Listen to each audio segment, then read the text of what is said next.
Well, hello, everyone. We're back. I'm James McNeil. I'm the managing director at City Theater. Mark, hello.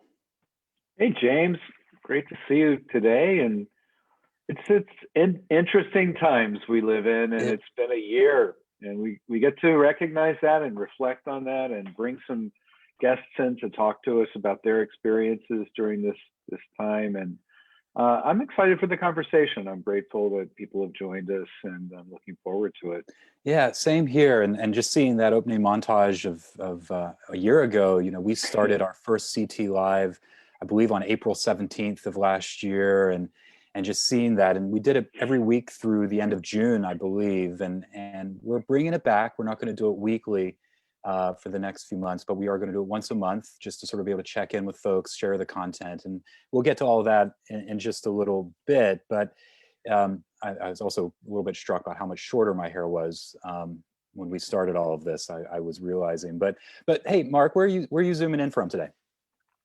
I have received my second vaccine shot 2.5 weeks ago, and so I got on an airplane to come see my mother, who it's been over a year since I was able to see. And then tomorrow I get on a plane and I go to San Francisco to see my kids and my grandkids. So it does feel like there's hope. We don't all know what this moment means right now, but I mean, missing family, just being on other parts of the country and not being able to hug my grandkids or my kids and my mother, my siblings. It's been one of the most challenging parts of this, and so I'm grateful for the opportunity to do that. And I know you feel the same. I do. My parents, who were West Virginia, which actually was really leading the country in terms of vaccination, got their second shots now several weeks ago, and my mom has a big birthday coming up on Tuesday, and so I'm going to get to see Yay. them. It was one of the first things that we lost in COVID last year. I was meant to fly down to see my mom and dad, and for her birthday a year ago, and which is on March 16th. So first off, happy birthday to my mom if she decides to tune in. And also I should say that one of those grandkids that you're getting to see is very new to the world. So congratulations to you, Mark, and your family. Thank you. I'm excited. What we're doing, and Mark alluded to, we have some terrific guests, and so we don't want to squawk on too long here, but I do want to highlight one thing that's going on today, and the obvious thing about today is March 12th, is that it is 1 year since City Theater and many, many other theaters, both in Pittsburgh and across the country, including Broadway, had their final performances before the COVID-19 crisis shut everything down. And I think it's really quite an extraordinary fact that we've been a year of this, and it both feels very long and also very short. Here in Pittsburgh, we're very proud at City Theater to be participating with many of our peer theaters and other venues in town to recognize this date. It's a solemn date, but it's also an opportunity to look forward to what's going to come. And we encourage folks out there to share your memories. We're using the hashtag Pittsburgh Ghostlight. If you ever want to know the history of the Ghostlight, we could talk about that, of course. But it's an opportunity for us all to sort of say, what were we doing a year ago, but what are we missing and what are we looking forward to? I know our partner theaters are sharing out, and we encourage our audience, our artists, to do that as well. And that's what we're going to talk about a little bit today. But before we do anything, I just feel that we absolutely must and should recognize the lives lost over the last year, 530,000 folks who have perished because of this disease. And of course, the economic toll that so many have faced. And we should recognize that, but also acknowledge the incredible work of our first frontline workers, our medical professionals, the scientists with this vaccine, Mark, that you've gotten, my parents have received, and just exceptional what the human spirit can do. So I want to acknowledge that, and then let's talk about City Theater. Let's talk about this moment in our field, Mark. I mean, we talked about this, I think, at our very first CT Live a little bit, past situations where the industry's been shut down, but nothing like this. What are your reflections? What jumps to your mind when you think about this week a year ago? There's so much, James, and I know you wrote beautifully about this yourself recently, and it's hard to know where to start. But I mean, one of the things that strikes me is how naive we were a year ago, and how we just didn't know what it meant, what we were getting into. We knew we couldn't perform anymore, and we knew we needed to pivot to digital somehow, and we didn't know how to do that or if we could do that, but we found a way, and we found a path, and we did a lot of experimenting. But we kept thinking maybe we'd be open by the summer, or maybe we'd be open by the fall, or maybe we'd be open by January. And we didn't exactly plan. I mean, we planned for all those contingencies, but I think in the back of our minds, we kind of knew. The overwhelming thing that I feel is a sense of community with so many people, in spite of the fact that we can't gather in the same place, and the friends and the colleagues who have come together to work on our core values and examine what it means to be a theater when you can't gather at the same time. I'm very grateful for that, and for the spirit of innovation and experimentation that our staff has been involved in, and their willingness to take chances and to get out there and do things that we've never done before. That I found inspiring and continue to find inspiring as we move through this. So I'm grateful for my friends. I'm now able to be grateful to be with my family, and I'm grateful for my coworkers and for the audiences and the donors that have stuck with us through this incredible time. We're going to emerge from this, and we're going to emerge from it strong. We don't know exactly what that's going to mean yet, even now, but I'm full of hope and gratitude. That's how I feel. I think that's right, and I share that, Mark. And I'm grateful for this team. I'm grateful for our board of our directors, our funders in Pittsburgh, of course, step up in such a huge way. And and I'll be honest, I think we put a very positive foot forward throughout these CT lives a year ago. But I will admit now, at the back of my mind, I was really worried about the future of City Theater and about the future of our field. And while will be different, and we've learned a great deal, and it's going to be hard when we are able to reopen, I share in your sort of confidence that we will be back, and we will be back strong, which is great.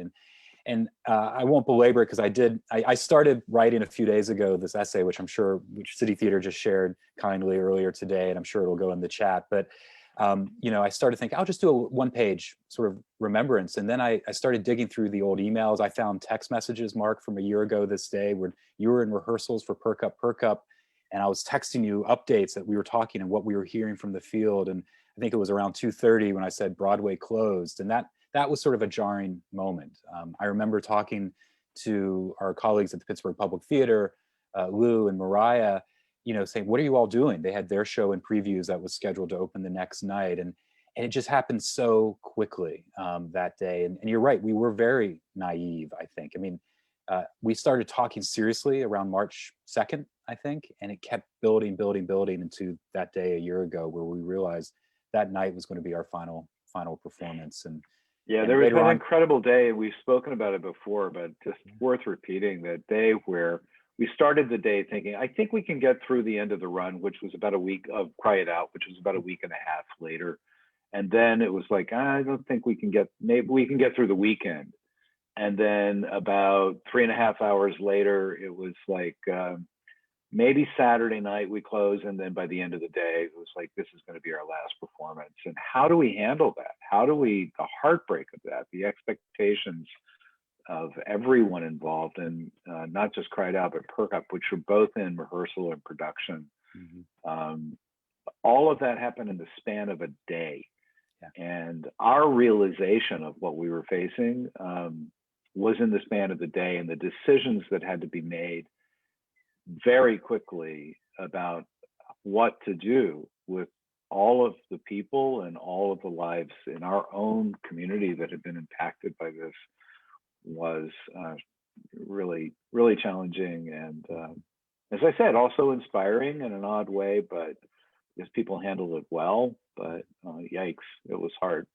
Yeah, Britton and Drew Leigh, two working artists, will be joining. Drew Leigh, of course, was in the cast of Perk Up, and that we rehearsed for a couple of more days beyond the 12th with that show before the governor's orders, rightly so, sort of forced that to be canceled as well. And but obviously we can talk a little bit about our digital content. We've done a lot. We obviously had our drive-in in the fall, digital content Claws Out that you co-directed, and so on and so forth. And But you want to talk a little bit more about sort of that pivot and some of the work we've done since last March up to this point? And then a little bit Well, later on, we're going to talk about what's coming up this spring as well. But yeah. yeah, I mean, it's worth saying that on the day that we were just talking about, that's the day we pivoted to digital programming, because in the span of that day, we got a 2-person camera crew to do a video shoot of Cry It Out. And within 3 days, we had edited it and we're able to negotiate a deal with the union for its release. Yeah. And that was mind-blowingly fast. And then at the same time with Perk Up, which had only had a week of rehearsal, and Drew might want to speak to this when she comes on, but we decided to do an audio version of it, and it's good. I think, it's unfortunately we can't share it anymore, but I was really proud of that. And the cast, while people were I felt devastated by the fact that we weren't going to be able to perform it live in front of an audience, they understood. And then they shifted from we're doing a play to we're doing an audio play. That was remarkable. And then we started pumping out digital content through the rest of the year, through CT Live and through readings and workshops and things that we could do. And I think we really examined what it meant to be a theater. Like, what is an audience? What is a performance?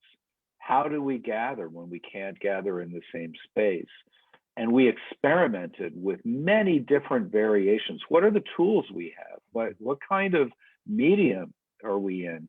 Yeah. And I think, in fact, over the course of the last year, we've invented some new mediums. And I'm not just talking about Zoom. That was around before, but I'm talking about some of the ways that designers have worked in digital content, and some of what it means for an actor to look at a camera instead of, at a co-worker, and to be able to turn your head and look as if you're seeing somebody, but there's only a wall there. I don't actually know which side of me you're on right now, James, where I look at you. Are you on that side or that side? I think I'm actually angled up, at least from, I don't know. You're always above me. That's okay. So anyway, yes, there's just been a ton of experimentation, and I'm very proud of that learning that's gone on for all of us. And also, there's nothing in a crisis like causing you to think about what is truly important to you. What are your values? How do you live out those values? What does it mean to collaborate? How do we talk about and then live out our values when so many things have been taken away? And I think we found ways to do that. I'm very proud of that from the entire City Theater universe. Yeah, I agree. And, obviously the dueling pandemic of racial injustice in this country, and it came to a head last summer, and the response in the field, there have always been conversations around racism and race in the American theater, and the need to address it. But it seems and feels like it's sticking in a different way. Of course, the We See You White American Theater demands that came out over the summer, and how organizations have responded to that, including City Theater. And I always encourage folks to please review that. But it feels different this time, in that because of this moment of reflection, real change is happening in our field. And that, I think, is a positive of this crisis, that I do believe the way the field works will be different on the other side of this, in a holistic way. And you're right, we've used our values and our mission to guide us through this journey. And to your point about just the reach in our audience, I just have to echo that. I mean, it really is extraordinary. As my phone rings in the middle of Zoom, of course, that a year ago this day, we didn't even have a Zoom account for City Theater. And now we've reached over 30,000 households through our digital footprint. And that's how many, that's our normal annual audience, is that number. And that's just households. So a lot more people have seen this content. So how we do the business is so much different. And they've seen it worldwide too. Yes. It's not, I mean, that's also true, is like our audience is no longer limited to our physical space. And some of that will be able to continue, I suspect, when we do reopen our physical space. But, how we take the lessons learned from this period and then play them forward and continue to evolve, I think, is the next chapter. Yeah. Well, we have much more interesting guest than us coming up. So we're going to turn to that in just a moment. But first, Nikki Battistilli, our terrific marketing director, put together a montage video that looks back at the last 12 months at City Theater. So let's go to that.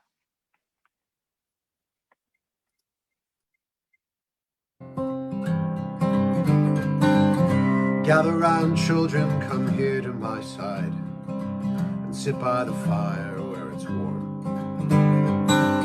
I'll tell you something was once told to me about the way that we weather the storm. It's not how long the rain falls, or how hard the wind blows, or how deep is the snow in the road, nor the balance we fake when we feel the ground shake, and we think that our world will explode.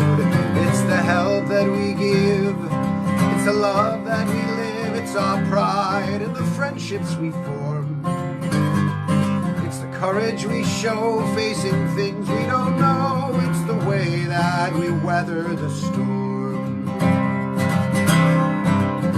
If you try to stand tall, but you slip and you fall, and the earth is the sound of the stars. Truth gets revealed when you're broken and healed. Every heart is made stronger by scars. It's not how long the rain falls, or how hard the wind blows, or how deep is the snow in the road, nor the balance we fake when we feel the ground shake, and we think that our world will explode. It's the help that we give, it's the love that we live, it's our pride and the friendships we form. It's the courage we show facing things we don't know, it's the way that we weather the storm. So go on your journeys, be bold and be brave, be lions, my friends, and be strong. And when it is such that it all feels too much, then remember the words to this song. It's not how long the rain falls, or how hard the wind blows, or how deep is the snow in the road, nor the balance we fake when we feel the ground shake, and we think that our world will explode. It's the help that we give, it's the love that we live, it's our pride and the friendships we form. It's the courage we show facing things we don't know, it's the way that we weather the storm. It's the way that we weather the storm.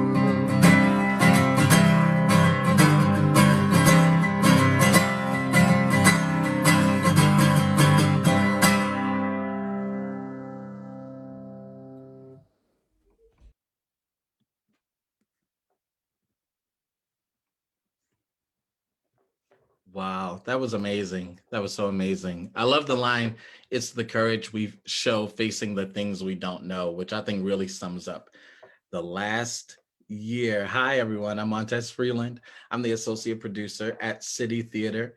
And today we are taking time to chat with a couple local artists who are dear to City Theater, but who, like many other artists, have been impacted by the shutdown of theaters across our country. So I would like to welcome the wonderful Britton Mauk to join me. Hi, Britton, how are you? I'm good. How are you doing, Montez? I'm good. I'm good. A weird day, but I'm here. We're both here. A pandemic could. Yes, right. So Britton, you are, among many things, but you are a wonderful scenic designer. And we've met each other a couple years ago working on a few projects, and I've just been in awe of your work throughout the city and beyond. And if you are a fan of City Theater, and you certainly have seen Britton's work, Britton, why don't you tell us a couple of the shows that you've designed for City Theater? Well, I started working at City kind of like in the background for Ann Mundell as an assistant. So I was thinking back on it, and I was like, well, I think it was actually Grounded the first time. It was for Grounded that was the first time that I got my my 2 feet into City Theater. But my first design at City Theater was The Absolute Brightness of Leonard Pelkey, with Laura Savia directing. And then I was lucky enough to work with Mark on his unofficial back at City Theater directing debut for The Burdens. Yes. So, and of course, many other work around the city of Pittsburgh as well. So, but also, and not just those, you were a part of one of our inaugural sort of forays into the digital world of Yeah, presenting the homegrown series. Yeah, the first round. stories, which was in partnership with Point Park University. And you were our new media designer, which, like, maybe we could talk about in a little bit exactly like what that means and what that is in this world and context today. Right. As we think about today, what were you doing on March 12th a year ago? Well, at home, like everybody else. I was quickly having conversations. I had a fellow lighting designer that usually resides out of New York that got stranded in Pittsburgh because they were designing at the Playhouse. And so they're staying with somebody, and we started going on like bi-weekly hikes together. So I think the majority of that like, grieving process that a lot of us are still going through, but definitely went through the brunt of it the first several months. We did a lot of hiking to get out that grieving process and just living in that empty space of not knowing what was next and what to do. That's great. That feels like a very healthy coping mechanism to a pandemic, to go hiking. So I think I don't know how many people took that route, but I think that sounds great. So what were you working on? I know it's a weird question, but I feel like a lot of us had some things on our plate before all of this stuff sort of knocked the world, off its axis. Yeah, looking back on it, I was really in the best year of my life as it relates to my career. I had just finished up a show at Portland Center Stage and Long Wharf Theater, which are great other regional theaters. And I was, back in Pittsburgh, getting ready to go into tech at Allegheny College. I was working at the National Aviary. I was working on the new show at Pittsburgh CLO. I was working for Pittsburgh Musical Theater, 11th Hour in Philly, Prime Stage. I had a very large load that I was excited to be working on. And yeah, it all disappeared. And going back to that grieving process, it's, I was saying goodbye to all that I had worked on. Not like saying that all of my effort was gone, but that's the feeling that I think a lot of us had. Yeah, I do think a lot of us had that feeling of like, what next? Not even what next, but what now? Yeah. Where a lot of people say that they were like very much at the precipice of some great turning points within their career. And then this happened. And it knocked me down. So I feel like it knocked a lot of us down. And like you said, the grieving process. But for artists, out of grief, I think comes ingenuity and change. And so how did you, like many other artists, how did you pivot during this time after, going through that grieving process, hiking? I think one of the other things that I did besides hiking was that I like to stay productive. And if I'm not doing something, then I feel like I'm not, I always have to be offering something up, be it a big picture or small. So I was always working on my house. It's like a just continuous remodel project. And I ended up bartering house project work with a friend and colleague, David Bielitz, who's also a fellow theater maker. And we just started doing that 4 times a week. So we were spending all this time together, working on each other's homes. And out of that is really where we ended up where we are now. But through that process, we realized we loved working together. We loved working on the same kind of projects as it comes to residential projects and even some commercial projects. And we decided to create a business together called Uncommon Craftsman. So that's the way we're pivoting. And I'm not giving up my scenic design career, but fortunately, this is going to allow me, when theater comes back in a physical space, that I have a little bit more of a backbone to support me, income wise and all that fun stuff, compared to just being a plain old freelancing designer. So innovative, so innovative. And I mean, I loved watching you remodel your home and make Yeah. changes. So it only made sense that you were going to, take that into the world and make it into a business. So tell us a little bit more about Uncommon Craftsman. I love the name, but what do you do and how can people find out about you? Well, we have our website, uncommoncraftsman.com, and we're on Facebook and we're on Instagram with the same handles as it were. So Uncommon Craftsman's fine carpentry, uh, fine contracting work with a very heavy design, artistic lens to it. So when you hear contractor, you usually think somebody's around swinging a hammer, and you can't have a conversation where you want to know what paint color, or if you want to add a mural, or doing some kind of custom cabinetry or bookshelves, and we can do all of that with you from start to finish. So I guess it's a little bit more of a bespoke carpentry slash contracting business. That's kind of a simple take of what we do. That's amazing. And shout out to Dave, who's a great friend and artist in the city. And so for you two to come together, listen, I think everyone out there needs to go onto their computers on your Macintosh or whatever you have and type in Uncommon Craftsman.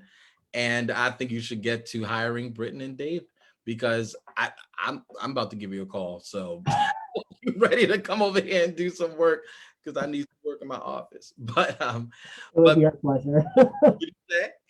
It would be our pleasure. Oh, thank you.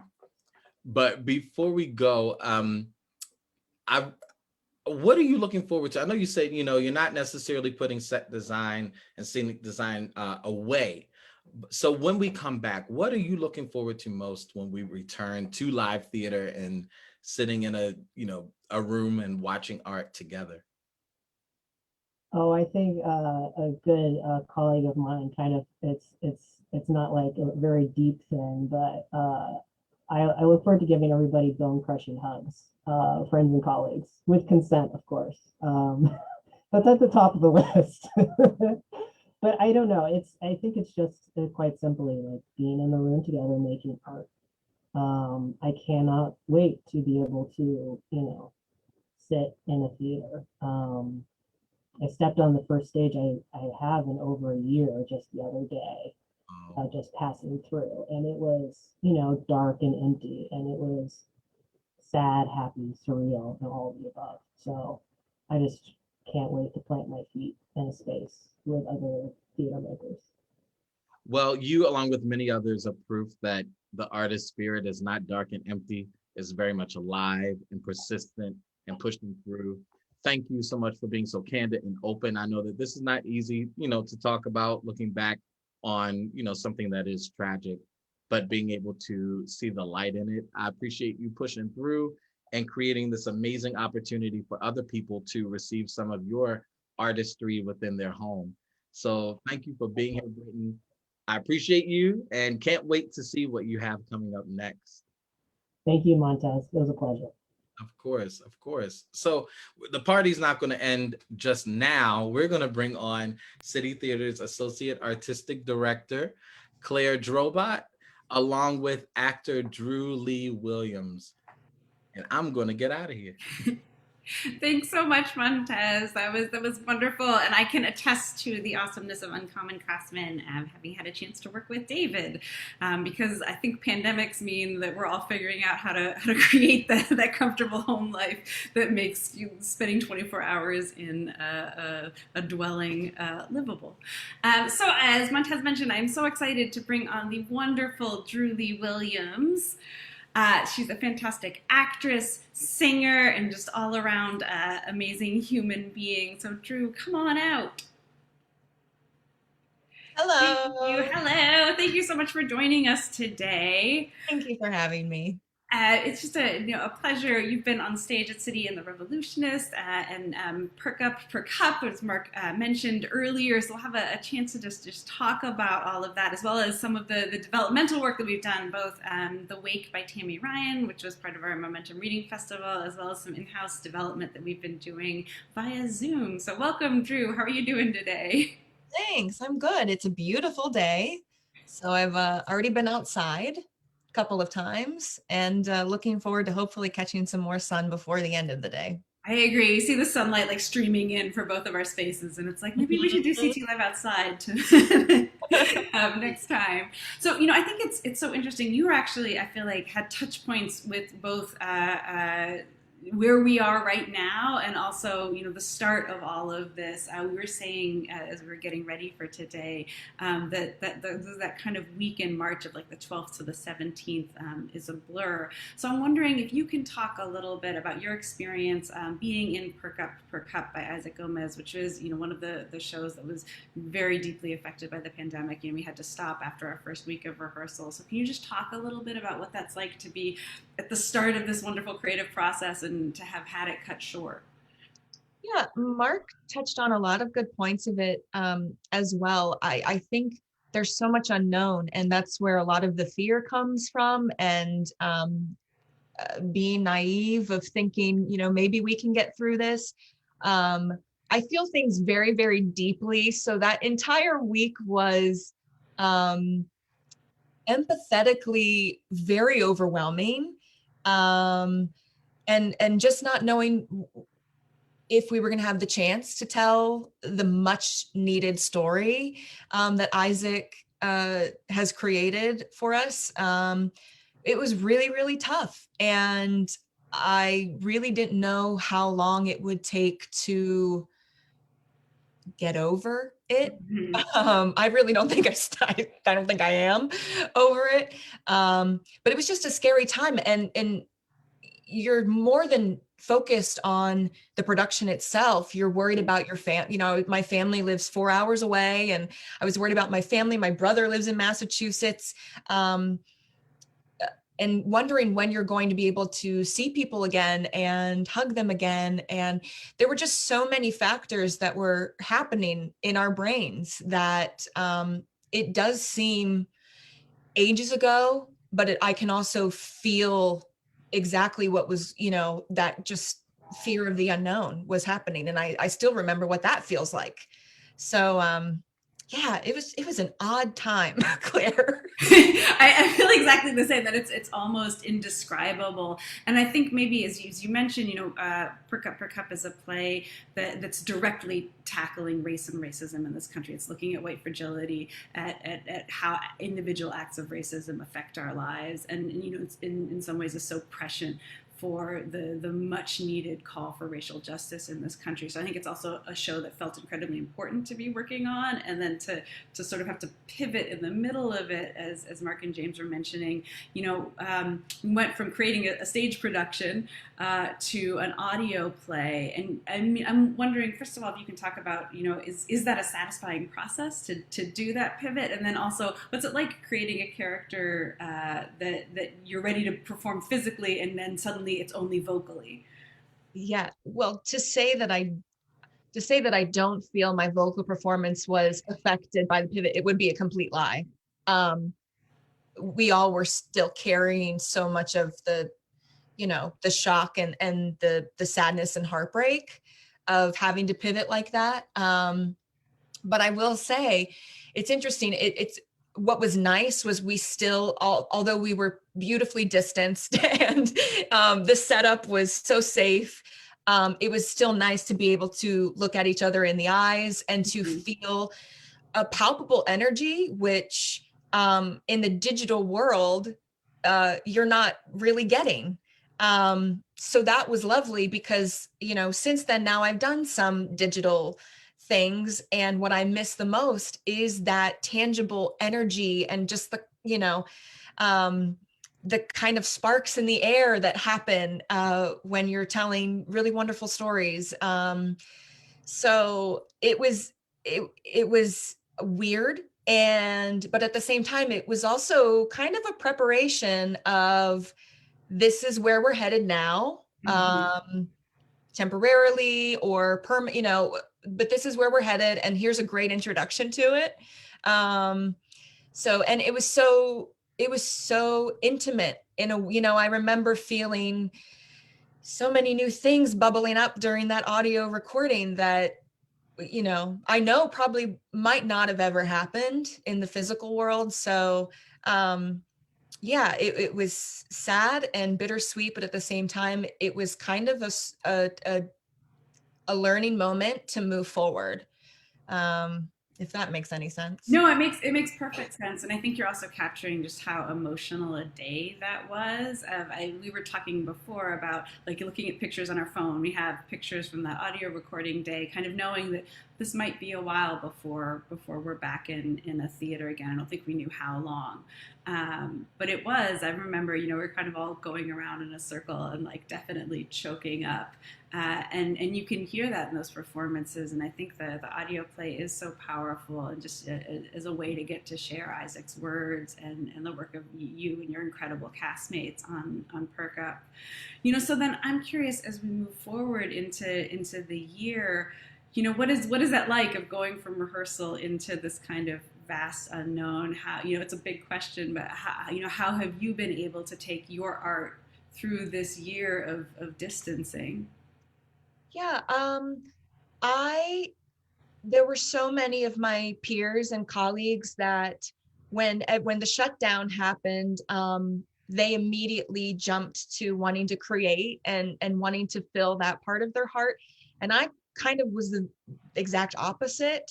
Isaac Gomez, the playwright of Perk Up, recently released an article in American Theater Magazine talking about the stages of grief, and that's how this past year has been. And Britton touched upon it too.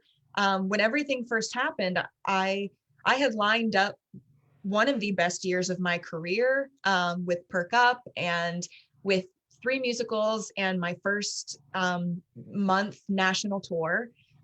So I was really excited for new things and new beginnings. So when everything just shut down and we knew that none of those were going to be a possibility, I really went in and just took the time to get closer with friends and family that mean a lot to me. I think my 2 senior cats who just turned 15 were really excited that their mom was home now. Oh, yeah. Thank God for pets in the pandemic. Yeah, because on theater time, I was never home. So I got to spend time with them, which is great because they're old. So it's so nice, being home with them. I too am an avid hiker. So that was my escapism. And it was really interesting that I didn't feel any impetus to, create art. I was, and it hasn't been, and here and there we've self-tapes and various things for agents or fundraisers, that stuff to me is, just fun and Yeah. But in terms of filling the missing piece in my heart, because I identify so strongly with my work, I'm working on that. It hasn't been until 3 weeks ago 3 weeks ago when I did some developmental stuff with you all and a play by Jim McManus, that I got to really dive deep into it again. And yes, the digital world is weird and you're not going to maybe have that, tangible magic that you can feel and breathe in the air. But it really just revitalized me, and it really helped me look forward to what this year has in store. Everyone grieves and mourns in their own way and in their own time. And I feel like I was able to take the time I needed to just really focus on myself. And yeah, I'm glad I did, because the things that I've been working on since Jim's play and with you all have been things that really spark a lot of joy. That's so beautifully put. I think kind of encapsulates the journey of this past year, and then now, looking forward to the spring and hope. And I hope that those productions, come back to life in new iterations or lead to new creations. So I'm going to borrow a question from Montez to say, what are you most looking forward to, in the theater when we're able to open our doors again, and either to step back on stage or to sit down in a questionably comfy audience seat. Yeah, yes, I'm most looking forward to hugging people with consent and never letting them go. And I'm looking, as an audience member, I'm just so looking forward to being a champion for my friends on the stage, and sharing in their celebrations and their triumphs. And as an actor, I'm looking forward to listening to the audience again. I really miss having that second partner, and feeling and hearing what they're experiencing and having it kind of reverberate back. I really miss that relationship. So yeah, that's what I'm looking forward to most. Well, thank you so much, Julie, for joining us. I cannot wait to see you back on stage. Hopefully at City soon. And I think it's a interesting connection to bring us into our next segment and welcome Mark, James, and Montez back on. The first show you did at City Theater was The Revolutionist by Lauren Gunderson, which actually leads us kind of full circle into what's coming up next. So Drew, thanks so much for joining us. And I'm going to pass this over Montez before we look forward, we're going to look back for a minute, I think. Yeah, that's a good way to put it, Claire, for sure. So for anyone who happened to catch our Black History Month celebration, you know that we only scratched the surface on the history of Pittsburgh theater and the history of City Theater. And so from that, a couple people have been talking about like what actually happened in Pittsburgh before now. And so we're going to start a segment called From the Archives, which is going to reach back into City Theater's history, Pittsburgh theater history, how it intertwines, and I will be showing some photos and some stories from people who may have been a part of those productions. Of course, Mark's wonderfully vast memory and mind of City theater history as well. And so if there's anything that you remember that maybe you want us to spotlight or highlight, put it in the chat, and then we'll get to work on researching that production or that memory. But we'll come up with a few of our own as well. So that's our way of looking back to learn from the past before we move forward.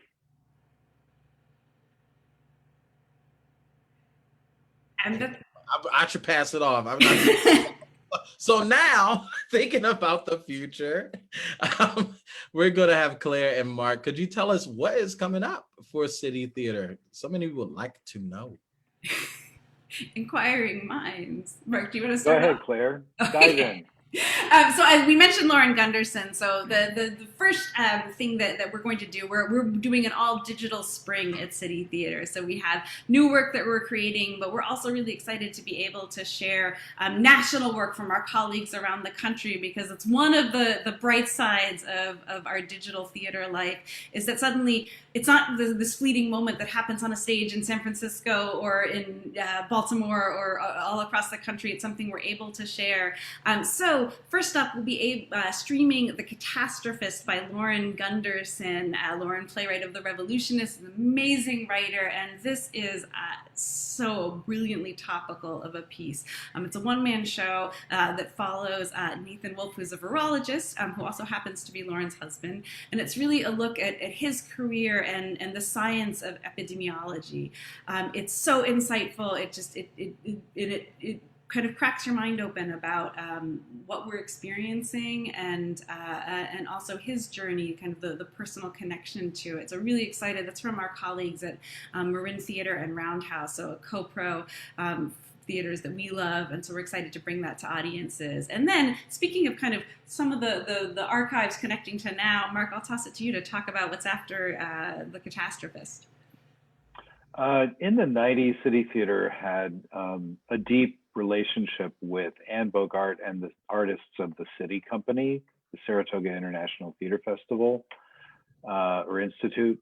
And some of their core members were City Theater company members in the early 80s, Kelly Marr, Will Bond, and that's what led to the collaboration with the City Company. And so the late 90s, we did a production, a world premiere of one of their works based on a Virginia Woolf novelette, I guess, called Room. And it was performed by the remarkable Ellen Lauren, who's, in my view, one of the great actresses of her generation. And we did it at City Theater, and then it toured to the Wexner Center, and then eventually it toured all over the world. She had a long run with that show on stage. So about a year ago, they went back and they did a one-person film version of Room, and that's what we are sharing with our audience. So it's actually a play that premiered at City Theater, but it's in a new form. And I think it's lovely, and it's poetic, and it's artistic, and a little bit abstract, but quite lovely. And if you know Virginia Woolf, you know the novel, you know what I'm talking about. So we're excited about that as well. It's another just really contemplative moment about what it is to spend time alone, to create art in isolation. It's just a really moving piece. And I think also, what it is to be a woman and to be an artist. I think it's just so, we're really excited to get to share that. And then it's a wonderful connection with Britton. And I'm wondering, Montez, if you also want to chime in on this, because you'll be part of the artistic team. We're reuniting with the Pittsburgh Playhouse and Point Park University to bring back Homegrown Stories 2, where we've asked 5 new writers to write 10-minute plays about this current moment. Montez, do you want to talk a little bit about what the kind of Homegrown Stories experience is? Sure. So Homegrown Stories was basically an ask of 5 playwrights last summer to write a 10-minute play responding to the time. And, last summer it felt like a time than today. So we figured, why not revisit that, more at this point when they will be produced more than a year into the pandemic, and have 5 writers respond to the times today. And so we're going to present those in partnership, as you said, with the Pittsburgh Playhouse and Point Park University. And those writers are Pat Cannon, Gab Cody, Kim L., Molly Rice, and myself. So we're all going to write a 10-minute play based off of whatever we are looking at today. And we're going to present them in a digital format, not in one night only style, but premiering in May. And then you'll have a few nights to watch it after that. So we're really looking forward to hearing the words of these writers, and also bringing some work to actors, designers, directors, stage managers, dramaturgs, and producers here in Pittsburgh. It's about kind of bringing back that community, and I think being able to figure out digital ways to gather is so special. So we're really excited for that in May, and to partner again with City of Asylum, who will host it on their online platform. And then lastly, but certainly not least, because we need the longest time to lead up to it, we're introducing a new series. I don't know, Mark, do you want to chime in on Spotlight? Sure. We decided that, actors and performers are the ones who have been certainly mostly impacted by this, and so their voices have not had as many platforms. And we decided to commission 6 artists, performers, writer performers, to write material that they would perform in a digital way, which we will produce with using all the tools that we've discovered over the last year. Those artists are Bria Walker, Lori Klatcher, Juliana Volio, Latreia Rembert, Martin Giles, and Treble NLS. These are all artists who we care about and are interested in, and we can't wait to see what they create. And then we'll see what happens with that. There may be opportunities to share it further in the future. I think that sort of facets all of these circles of solo shows and what it is to create on your own by necessity, and then also the sort of back-end team that is assembled to share that. It's a really wonderful through line between all of these projects. And we would be remiss, and I don't know, James, maybe if you want to jump in to talk a little bit about what's streaming through June as well, which is a show near and dear to my heart. Yeah, I'm honored to be part of this artistic conversation. I was just sort of sitting back and enjoying An it honorary here. artistic staff member, That's right? great. Well, fuck seventh grade, which was, of course, after Perk Up, the last show that was scheduled last season. That was to close out our season last year on the main stage, which we lost. But then we remounted a concert version of on our drive-in stage at Hazelwood Green over Labor Day weekend. And we released that earlier this year online, and it is streaming through the end of June. It's available now. I'm sure the how to buy tickets is going into the chat as I speak. And it's just fantastic. It is an extraordinary testament to the agility and flexibility and sort of innovative spirit of the artists that we've worked with over this last year. And we're incredibly proud of that show. I should also say, just in terms of the other content that we're talking about, the Catastrophist tickets are on sale, and it starts streaming on Monday. The City Company production of Room will be going on sale shortly, and that will start in late April. And then the last two items that you referenced, Spotlight and Homegrown Stories 2, are free, and they'll be available on our digital channels. Yeah, you notice the artistic department didn't include any of that content. We were like, the art. You know, I just want to thank all of you.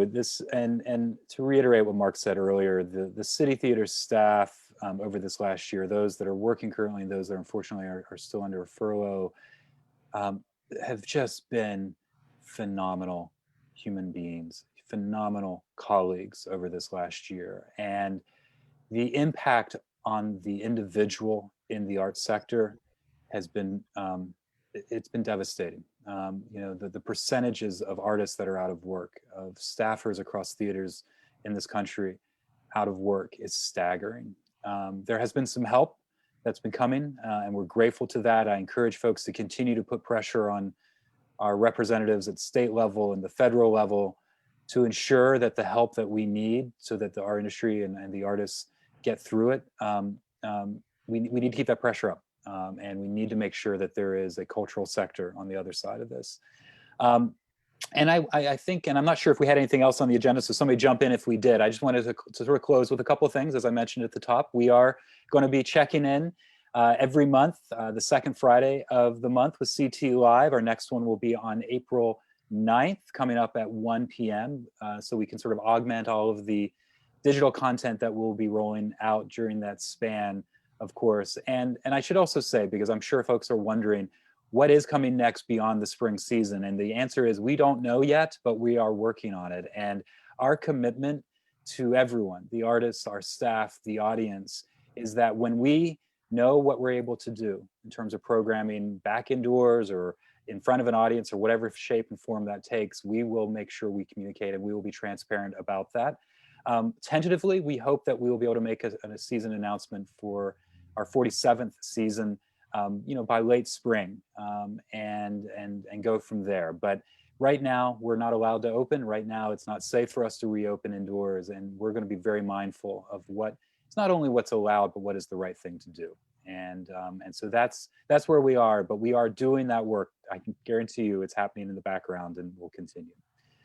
With that, unless anyone else wants to chime in, I just want to thank you for tuning in.